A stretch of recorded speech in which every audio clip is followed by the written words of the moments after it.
Toy Story 2, the direct sequel to the previous film, showcasing the progress made in the technical aspects, but in my opinion, being slightly inferior in all the other ones. I will start with the technicalities. You can see how much of a difference 4 years make, especially with the human characters and Andy's dog. The dog in the first film now looks like an abomination, but the dog in this one is fantastic. No wonder that Pixar shows it off right at the beginning of the film. In regards to other films, to other things, I think that the sequel looks definitely better than the original, but it's more of an evolution than a revolution. There's no jaw-dropping differences, more of a steady progress, which is fine because the toys looked absolutely all right previously. In terms of the story, I think this is where the things get a bit stale.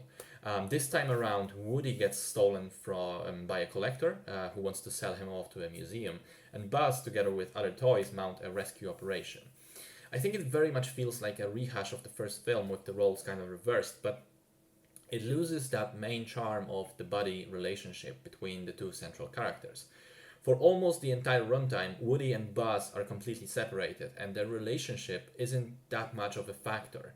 Buzz is on the journey with the other toys, but it's very much a physical journey for him and not an emotional one. He doesn't really progress as a character in this film. His arc was pretty much done in the original, and it doesn't seem like the writers had a good idea of where to go from there.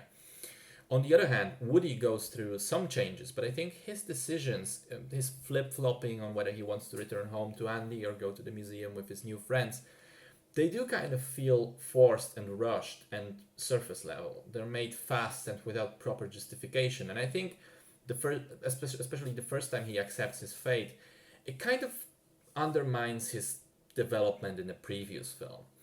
So it's kind of a trade-off. On the one hand, you get more of almost the same. You spend time with the beloved characters and have some fun, and the scale goes up. On the other hand, though, the story is a bit clunky and not as fresh and cool as the first one.